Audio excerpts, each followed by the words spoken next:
David Icke from England. I went through an extraordinary series of what you might call paranormal experiences, not that they were, 20 years ago in 1990 and 89, and basically the veil lifted.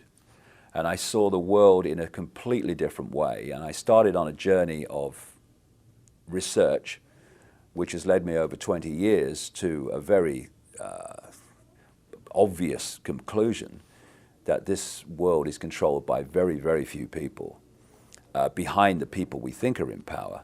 And they have a very, very malevolent agenda for humanity as a whole, who to them are nothing more than cattle.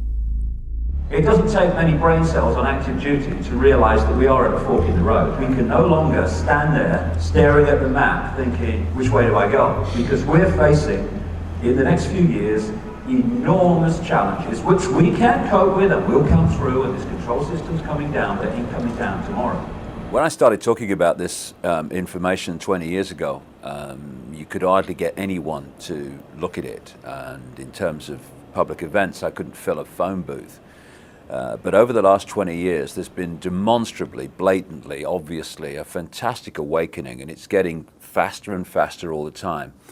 I first of all noticed a big change after 9/11. Although the vast majority of people bought the official line, there was something about it that started to get others to think and come off the fence. And when the weapons of mass destruction were not found in Iraq, it was almost like a confirmation. You know, people talk about, well, you must never believe what the government says, you must never believe what the media says, but so many people just go ahead and do that.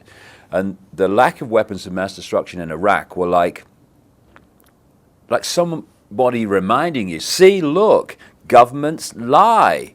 And after 2003 and all that, this awakening, this questioning of the world, this questioning of authority got more and more blatant. And as the police state and the Orwellian state is breaking the surface ever more obviously, it's getting more and more people to see the world in a way that they wouldn't have done before. And it's getting faster and faster, and it's a great time to be doing what we're doing, putting this information out, and it's very, very encouraging.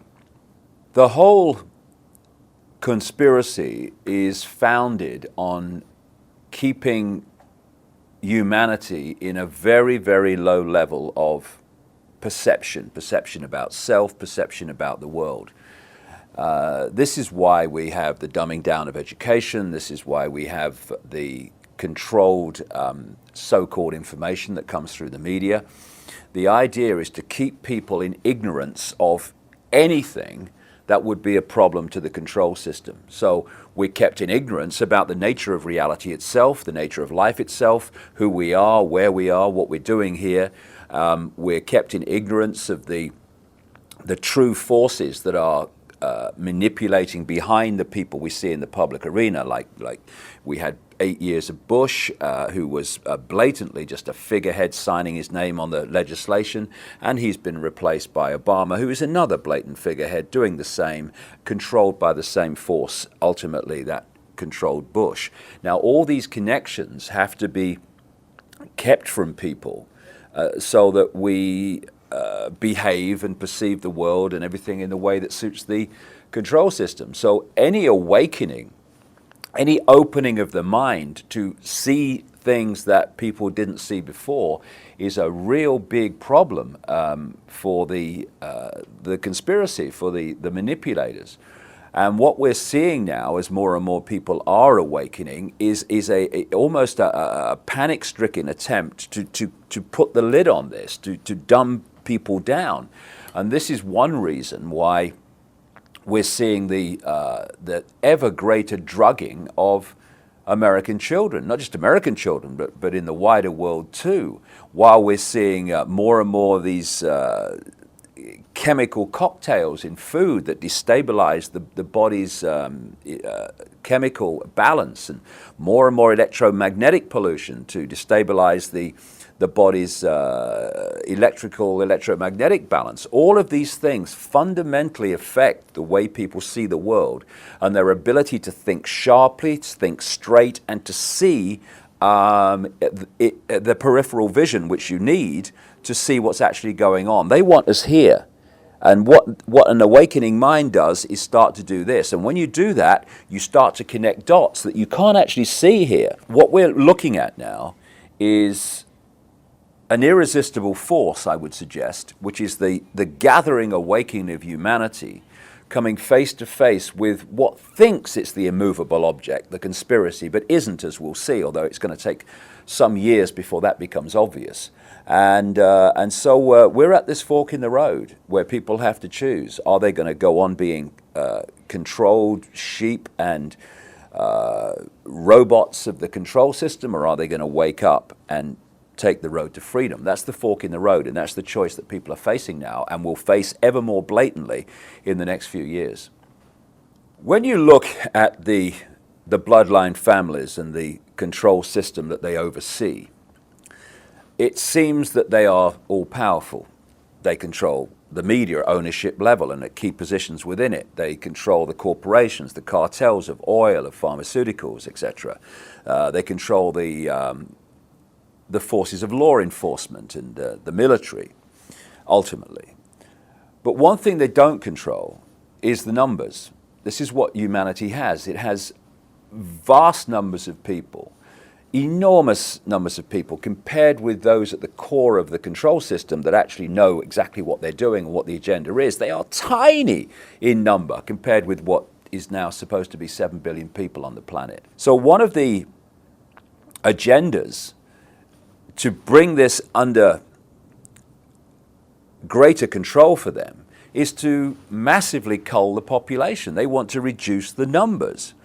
Now, if you want to remove lots of people, you can do it by injecting stuff into people's arms and they just keel over dead. But if you do that, and of course there is some of that goes on, but if you do that, all the other people lined up are going to say, excuse me, I ain't having whatever they've had. So you do it in a more subtle way and you target the defense mechanism that everyone has called the immune system. For instance, people don't die of AIDS, they die of AIDS-related disease, which are diseases that the immune system, before it becomes shot, would have defended the body from. So all the time now we're having the immune system targeted, not least among children and young people, by vaccinations, by food additives and drink additives, etc. And if we just think about this, I mean, it's so blatant. If people just take a deep breath and take a step back and look at it with a bit of peripheral vision, we have a situation now, not just in America, but in Britain and the wider world, where between birth and about 2 years of age, we're having children be given 25 and rising different vaccinations and combinations of them, poured in all this, these chemical cocktails that destabilize the body, but more important than that, they have to be dealt with by a still developing immune system. So the immune system's still developing, it's still coming up to optimum efficiency, and suddenly this tidal wave of chemical concoctions is thrown at it and has to deal with it. As it's dealing with one, suddenly another one comes. 25 vaccinations over the first 2 years of life. It is, by any level of common sense, it's ludicrous, and it's meant to be ludicrous because it's targeting the immune systems of young children, which, because it's done at a developing time in the immune system, rewires it, destabilizes it, imbalances it for the rest of their lives. Those kids' immune system will never be as efficient as it would have been otherwise. My son, he's now 16, he's never had a vaccination. He's 6'5", incredibly healthy, never had a childhood disease. And his mates at school had childhood diseases. They had the whole blooming lot. And it has been planned for a very, very long time. You can pick up the confirmation of this in different points through history. To have a situation where you manipulate a mass global vaccination program to target the population at one time. We're seeing this now with the swine flu. I was told in 1997 by a CIA scientist who asked to meet me to get lots of information out that he couldn't, that in 1997 in the secret projects and the underground bases, they had microchips that were so small they could be inserted into people through a hypodermic needle in vaccination programs, and that was the plan. All these years later, of course, we now have a name for this technology. We call it nanotechnology. And he was saying that the plan was to use vaccination programs to insert these microchips. Then you look at other examples of this. For instance, in 1969, there was a doctor called Dr. Richard Day, who was head at the time of Planned Parenthood, which of course is a eugenics organization, which used to have eugenics in its name. And he told doctors in Philadelphia, or Pittsburgh, I think, Pittsburgh, in 1969, a series of things that he said were going to happen in the years to come to transform society and bring in this control system. And when you look at what he said, compared with what's happening now, it's extraordinarily accurate. And some of the areas he covered were that they were going to create new viruses in laboratories that were resistant to drugs, that they were going to use that to cull the population, that they were going to use vaccinations to cull the population, and also that they were going to change the way that healthcare treated old people so that more and more old people died and didn't go long into life, because from their extraordinarily sick perspective, old people are useless to them. And what we're looking at now very clearly is this attempt to play that card of mass global immunization with a excuse of this manufactured virus to get access to the bodies, the body computer systems, as I would say, of almost everyone on the planet. And they're not doing that because they want to protect people from anything. Crikey, the force that's saying be vaccinated is the force that created the virus, which they're saying be vaccinated against. They're doing this to get access to the global population for very, very malevolent reasons. And what people need to realize is that these families do not come from the same perspective of life and respect that we do. They see humans like cattle, nothing more than cattle, and most humans see cattle.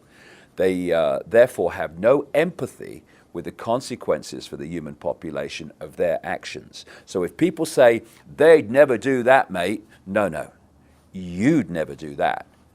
They do it all the time. There are two classic techniques of mass mind manipulation and emotional manipulation. One of them I call problem reaction solution, the other one I call the totalitarian tiptoe. Problem reaction solution is devastating. It's been used for as long as you can chart back human history. And it goes like this. You want to change society or get people to accept something that in the normal course of events they wouldn't accept. So you don't say openly, this is what we're going to do and this is why we're going to do it. You play this technique, PRS, problem reaction solution. Stage one, you create a problem. It could be a manufactured virus in a laboratory. It could be an economic collapse. It could be a war. It could be a terrorist attack like 9/11. You then, through a pathetic, unquestioning media, which at ownership level and lower levels too you control, you get through the media, you tell the people the version of that problem that you want them to believe, i.e. swine flu broke out on a pig farm in Mexico. Yeah, flying pig farm, thank you very much. That 9/11 was orchestrated by a guy with a beard in a cave in Afghanistan and all that stuff. You want a reaction at stage 2 from the public of outrage, of classically fear, and you want them to either say to the authorities, do something, or you want them to accept what the authorities suggest must be done. So you can go to stage 3, which is to offer the solutions to the problems you have covertly created. And with the swine flu, and whenever I say swine flu, I mean swine flu in quote marks, because it's not swine flu, it's a combination of flus created in a laboratory. The swine flu scam is classic problem reaction solution. You create the virus, you put it out there, you say, oh, there's a problem, we must have a solution, which is the vaccine.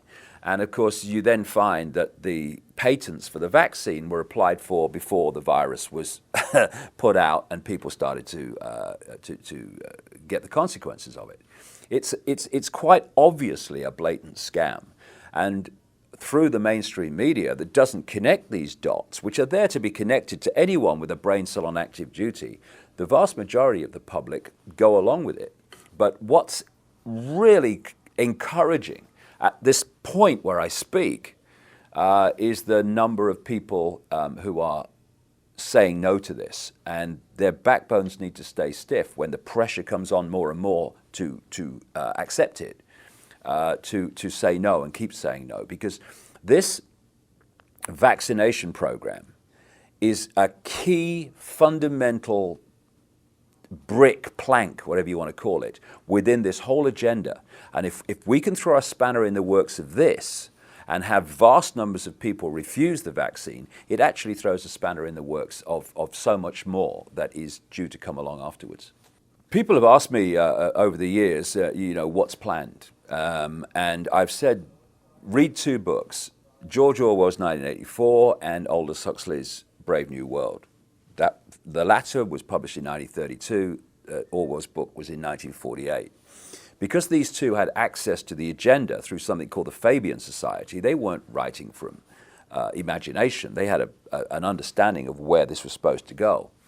And in Brave New World, you have Aldous Huxley describing a society in which children are disconnected from their parents, where they're bred in laboratories, and where drugs are used to get the children to, and as they become adults, the whole population, to love their servitude and not rebel against it.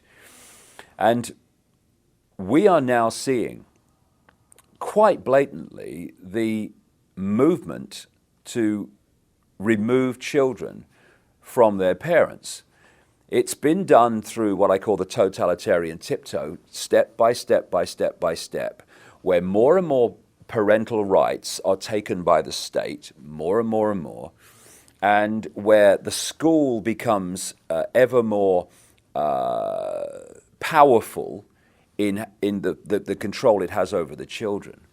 And now we're moving into areas that we have, staggeringly extreme as they may seem, they're no longer rare. This is commonplace, where in Britain, and I know from the research I've done for the book I'm writing at the moment, it's happening in America and elsewhere, where the authorities are taking children away from their families for the most extraordinary reasons.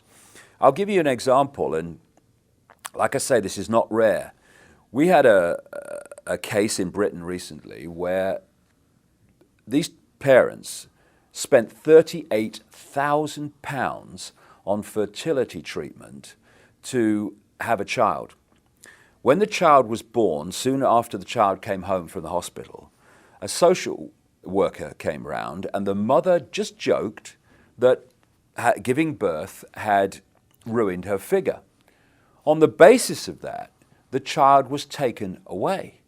And we're seeing extraordinary examples of the so-called justification for taking children and the state taking control of them. And what then happens, and happens in this case, is the social services say to them, okay, we're taking your child away, we're going to give it to foster parents of our choice. Now you have a choice. You can either accept this, in which case you might see your children on, access time here and there, or you can challenge this decision, in which case you'll never see your children again. And the decisions are then made in secret family courts, which are not allowed to be reported by the media, where a single judge is making the decisions.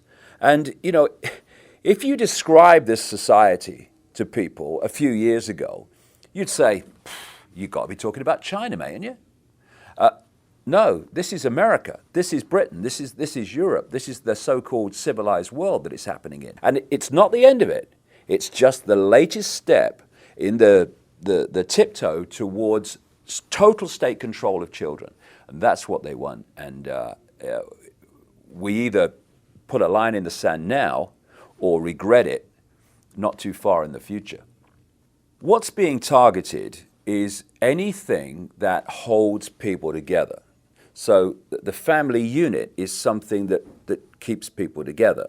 I'm not religious. I'm not into religion at all. But also religious structures are being targeted because they hold people together. What they want to do is break down all units that are in any way keeping people in some kind of organization, in some kind of mutual support system, because they want the state to be the total arbiter and dictator of human life, and therefore any structure that is a problem to that, they want to bring down. You see, if you have a family unit, then within that unit, there can be diversity of the way children and the family see the world. This family unit, if they're together, there can be diversity in the way they see the world. And all these different diverse units of family create exactly that, diversity. What any dictatorship wants, no matter what it is uniformity. It doesn't want diversity of view, diversity of the way people see the world and see each other and all the rest of it. They want uniformity. You look at Soviet Union. What was it? It was a centralized dictatorship that took away all diversity. You look at any fascist dictatorship, centralized control, take away diversity. So any unit of mutual support, or whatever you want to call it, that offers the opportunity for diversity of debate, diversity of view, they want rid of, because they want the central point in the tyranny to dictate the version of life and self that everybody has.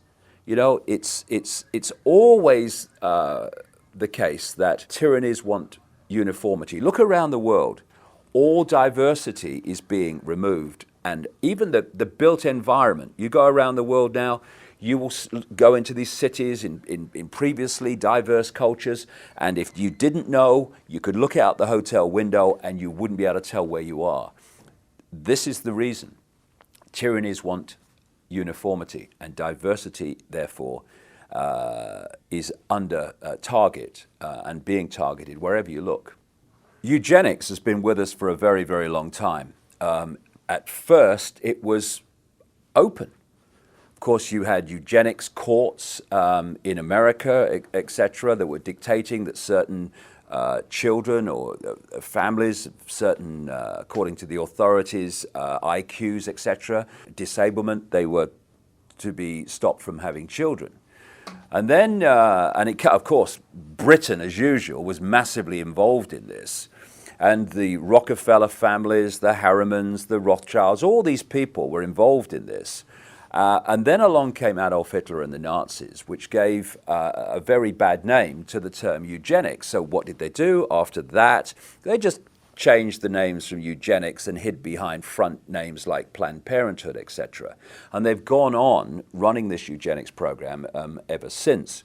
And, you know, some very, very famous people through the years, including people involved in the Fabian Society, including Julian Huxley, who was the head of the British Eugenics Society, who's the brother of Aldous Huxley, who wrote Brave New World, very accurate book because he knew what the agenda was. And behind the facade of these families and these front men, they want to cull the population. Not only that, they want to manipulate the breeding of the population to remove what they perceive as the lower stock.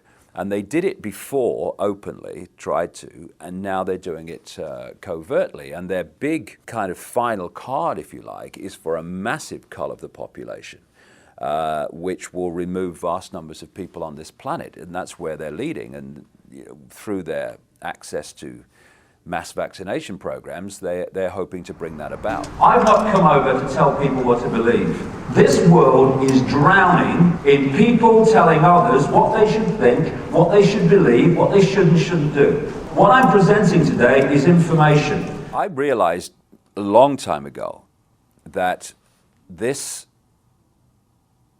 family bloodline interbreeding control system of these elite families was not just a human thing. It went beyond that into entities that are anything but human. And it was only with the passage of the years and more research when I started to realize the nature of this reality that we're experiencing that made sense in how this structure is playing out. What the system has done is to keep from us the nature of the reality we're experiencing and the nature of who we are in life itself. And in doing so, it has kept us completely in the dark about what's actually happening around us. The knowledge that's passed across the top levels of the secret society network through these bloodline families, the most important part of that knowledge is the knowledge of reality itself. For instance, we think as we look around here that we're seeing everything that exists within this room. But in fact, we're only seeing a frequency range, a very tiny one, called visible light. Anything outside of that, we can't decode, therefore we can't see.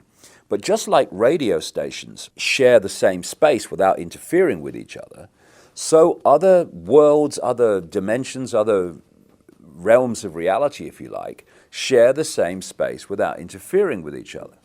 However, just as with radio, if you've got two stations that are very close on the dial, then one will be the dominant one, but another one, you'll get what we call interference from it. It's the same with these various realities that share the same space. It's what mainstream science calls parallel universes. Just outside of the frequency range of visible light, there are entities that are anything but human who have been manipulating this reality, this world, for eons.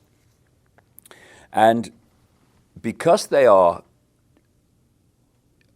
operating on a frequency that's different to ours, they have to manipulate our world through conduits. I mean, interfaces. For instance, when you see scientists in a laboratory, they want to work with material that's very dangerous. So the material will be in a big glass tank, and they will be outside the tank, and they'll put on those gloves, and they can work from outside the tank into the tank and do what they have to do.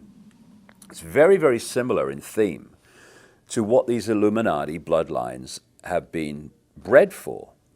They are bred to be the vehicles within visible light, this world that we experience, of these entities.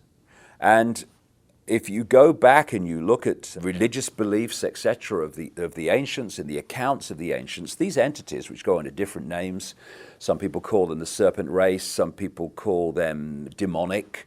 In the Islamic culture, they call them jinns, all different names, but the same entities. The bloodlines are interbreeding incessantly and have been right back to ancient Babylon and Sumer and Egypt, etc., and beyond, because they are holding a certain genetic code which allows the possession, another ancient common theme from as far back as you can track right to today, a genetic code which allows these entities to possess these particular bloodline families within the reality that we experience, and these families are therefore simply vehicles of these demonic entities. You research any of these families, be it the Rothschilds, the Rockefellers, Greenspan, Alan Greenspan, any of these people, you will go eventually into black magic, blood-drinking human sacrifice rituals where they make sacrifices to the gods. And these gods are these entities which feed off human energy and feed off human blood too. So people accept, yes, long ago people used to do human sacrifice to the gods, yes, and all the rest of it. And they think, oh no, we're kind of civilized now. Well, some of us are, but these bloodlines are not, and they're just continuing to do today covertly what they were openly doing in the past. And they are interacting with these entities all the time in their rituals. That's why they do all these rituals. That's why they drink the blood. And ultimately, they are possessed by these entities. And this brings about a simple situation. You've got the entities, let's call them demonic entities for want of a word. They're operating just outside of this visible light reality that we experience. They use the bloodline families as their vehicle to manipulate this reality. They take over their mental, what passes for their emotional processes, their physical processes. And what that means is when these bloodline families go into positions of power, what we're actually doing is seeing these entities go into those positions of power. And so the secret society network is there to manipulate these bloodline families and their agents into the positions that dictate society and the direction it goes and all the rest of it. And because we can only decode their visible light level, we see the human level. We see people under different names called Rockefeller and Rothschild and Bush and Obama and all the rest of it. But if we could see beyond visible light just a little bit, and some people can, you would see overshadowing these people anything but a human entity. And it's these entities that have passed through what we call history, and they have been the cement, the guiding force that has brought this conspiracy through to the present day. Because people have asked me in the past, quite rightly, I understand it, why would someone give their life to this conspiracy, this global takeover, in 1500 or 1650 or 1820, when they knew they were never going to be around to actually see it happen, which is what they're trying to do now, playing the cards they're playing now? The answer to that is they were just vehicles. These entities are the common force passing through history, which has led this conspiracy to where it is today. And the idea is to so tie up the world that they make everywhere in the world dependent on everywhere else in the world, which means that no one has control over their own destiny. It's all in the hands of other people and situations that they have no control over. That's the idea. People talk about the prison planet. The prison planet is the human mind in prison. That's what it is. But if you keep going, because you want to know the origin of this, then you go out of this reality called visible light. You go out of this into other levels of reality. If you go to a stage hypnotist show, what do you see? You see stooges on the stage, and then you see the hypnotist, and he goes along and he uses his techniques to implant a belief in reality into the stooges. He might tell them there's an elephant in the audience. He might tell them that the woman next to the person is naked. And when you start to understand how we create reality and decode reality, you can see how simple this is. The brain is decoding reality like a computer decodes information and puts it on the screen. However, if you program the computer to read the information in a certain way, then it will. And in the same way, if you can program the human brain to read information in a certain way, then it will. Example, in a hypnotist stage show, I've seen people being given a potato, and being implanted with the belief that it's an apple. Now, when they eat that, normally they would reel back a raw potato, but they don't, because the electrical signals carrying the taste of that potato go to the brain and normally would be decoded as a potato. Because of the implanted belief it's an apple, it decodes that as an apple, and they actually taste an apple. I've seen people in a hypnotist stage show being told that when a certain code is given, they're going to smell something horrible. And he gives the code, and the line of them go, "Oh my God!" This is how it's possible. Now you take that onto the collective level, and you think that when we're watching television, our brain waves go into the same brainwave state as they do in a hypnotic trance. And what that does is open the mind, open the psyche to programming from, and what do we call those things between the adverts? What do they call them? Programs, television programs. It's television programming.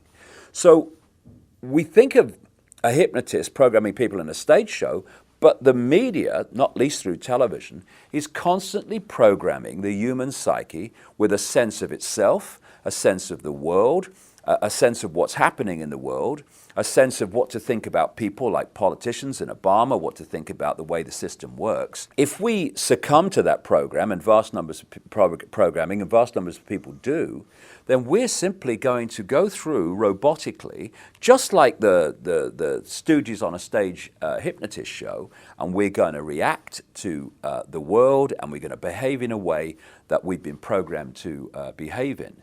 And this programming is 24/7. And another aspect of this program we laughingly call education. If you were sitting around a table, I don't know, a century or so ago, and you said, right, okay, we want to turn out children as the adults we want them to be, so they're easily controllable, they're easily manipulatable, and they'll see the world and themselves the way we want them to see it. Now, any ideas around the table how we could do this? Someone might say, well, I'm not sure they'll have this, but I tell you what would be perfect. We take the children from their parents at a very, very early age, and throughout their formative years, up through school and college and university, we have control of what goes into their heads, into their minds, like at least 5 days a week, most days of the year. That would be perfect, because we turn out almost everyone to see the world the way we want them to see it. Well, that's exactly what they've done. And now we're having Obama talking about having American children at school for longer and all the rest of it. And it's all part of the process of giving the children more time under the state's control and influence than the parents, and also having more time to program the young people to see the world and become the adults that they want them to be. There's one area that's very important to understand in how people apparently come out of nowhere to positions of power and influence. Like they say, or lots of people believe, that Obama came out of nowhere. He was prepared for a very long time to do what he's doing now. These people do not do ad lib. They don't do make it up as you go along. It's all projected a long way forward. And it's also extraordinary the number of people, even in the apparently lower positions of power and influence within the church, within entertainment, etc., who turn up as expressions of this bloodline elite. And I've understood this over the years, having met people who've been on the inside. I'll give you one example. I communicated with a guy who lives in America now, living under another name, but he was an unofficial Rothschild. His father was the guy who started the Rothschild wine estates in France.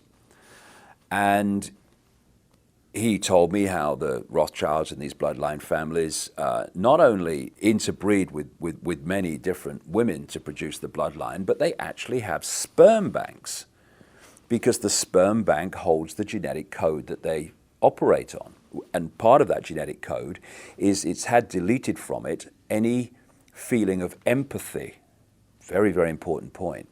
These people do not have the ability to empathize with the consequences for others of their actions. So 3,000 dead on 9/11, well, there's no emotional consequence at all, because that ability to empathize, which is a fail-safe mechanism of human behavior, has been deleted from the genetic structure, purposely. But this man, who was an unofficial Rothschild, one of thousands and thousands, this guy was telling me, who were produced by the breeding programs and the artificial breeding programs, was designated a specific role, and that was to have a position within the Christian church, even though they were all practicing Satanists, and undermine it and dictate its direction from within. Because they produce these children and they bring them up under different names, you will not have a situation where every president's a Rockefeller, where every prime minister is a Rothschild. You get the picture. Because they come through different names. They're called Clinton, they're called Bush, they're called Obama, etc. But forget the name, the genetic structure, the bloodline is the same. And this bloodline filters down, not just at from the high positions, but right out into mainstream society. Why do some artists who have a certain amount of talent, some not very much, why do they get picked up by the corporations to become these big influencers of young people and other people through the entertainment and the music industry, and others with incredible talent never get off the ground? It's because they are chosen. The scale and fine detail in which these opinion formers right across society, from entertainment, media, through to politics, etc., are actually brought through from childhood to do those things is absolutely incredible. And when the lid really comes off this, and it's coming off, then people are going to look at the world they've been living in and see just... Even if people now think, yes, it's a controlled world, whoa, wait till you see the level of control. And they have their people all over the place in all these different institutions, religions, etc., to push society in the desired direction. When he left the body, everything from the beginning, my birth, my ancestors, my children, my wife, everything comes together simultaneously. I saw everything about me and about everyone who was around me. I saw everything they were thinking now, what they thought then, what was happening before, what was happening now. There is no time, there is no sequence of events, no such thing as limitation of distance, of period, of time, of place. I could be anywhere I wanted to be simultaneously. That is who we are. And that is what they want to keep from us, so that we will serve the control system, because they got no chance when we realize that's who we are. You know, people talk about the human mind as if it's like the arbiter of human awareness and perception. It isn't. This is why it's so important to get across, and for people to realize what the nature of this reality is that we're experiencing. This is quite provably, when you look at the science, it's obvious. We live in a virtual reality universe. It's like a three-dimensional holographic version of the internet. If you go on the internet in Australia or South Africa or South America or Los Angeles, you're all accessing the same collective reality through the computer. Well, we, in our prime state, are consciousness, not form, but awareness. And this awareness experiences this tiny frequency range we call this world, just a tiny frequency range called visible light, through a interface called body-mind. If I want to go on the internet, I can't just go on the internet. I have to have a conduit to go on the internet, a computer. And even then, I don't go on the internet. The computer does. I observe the internet through the computer. This is what consciousness, awareness, the real eternal self that these religious teachings talk about, etc., and non-religious teachings too, talk about. This eternal self, some people call it soul, whatever you want to call it. And if you hold that awareness to that higher level of self, you're in this world, if you like, physically and experiencing it, but your point of observation is outside of this manipulated reality. And through the lens of body-mind, you can see things that the body-mind in this world and of it cannot see. And the more the system, when you study it, from cradle to grave, be it education, media, all these things, they're all, even religion to a large extent, is designed to pull our focus of attention into body-mind. It's the same. A very good analogy is you're on the internet, and suddenly the computer takes control of what you think of the internet, where you go on the internet, and the decisions you make. And the more entrapped you are in mind-body perception, i.e. the five senses, and look at society, it's all about pulling us into the five senses. Look at this, listen to this, taste this, feel this, all trying to hold us in the five senses. The more entrapped you are, the longer it takes, the more powerful the transformation has to be for you to wake up, open your mind, and go to higher levels of your awareness. What has been happening, I've seen this all over the world, I've been to 50 countries, it's happening everywhere over the last 20 years, is more and more people are going through this process, they call it transformation, whatever, where they open their mind and they let their true self consciousness in. Now consciousness is looking from this perspective, mind's looking from here, and that's why they want to keep us entrapped in mind-body perception, because we're looking here, we can see one dot, maybe two dots at a time. We can't connect the dots and see what's going on. Once you become conscious beyond body-mind, suddenly, oh, I can see how it fits together now. I've come across people only recently who've gone from this to this in literally weeks. Why couldn't I see it before? They say it's so obvious, because you were there before and now you're there. That's why it's obvious. And so this fork in the road, where people are deciding, are they going to keep on the way we're going and end up in this fascist control system, or are they going to go this way and break out into true freedom? In many ways, fundamentally, not in many ways, this fork in the road is, are you going to stay in mind and think you are Fred Jones, born in Pittsburgh in 1942, that's who you are?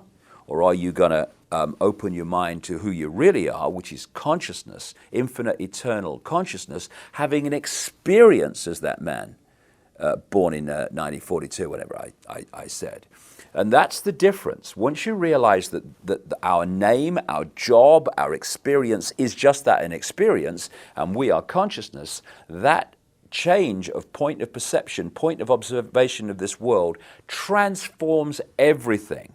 You go from this to this, and you can see what the control system doesn't want us to see, and that's why the control system is absolutely structured to hold us in that state. The power of human consciousness is demanding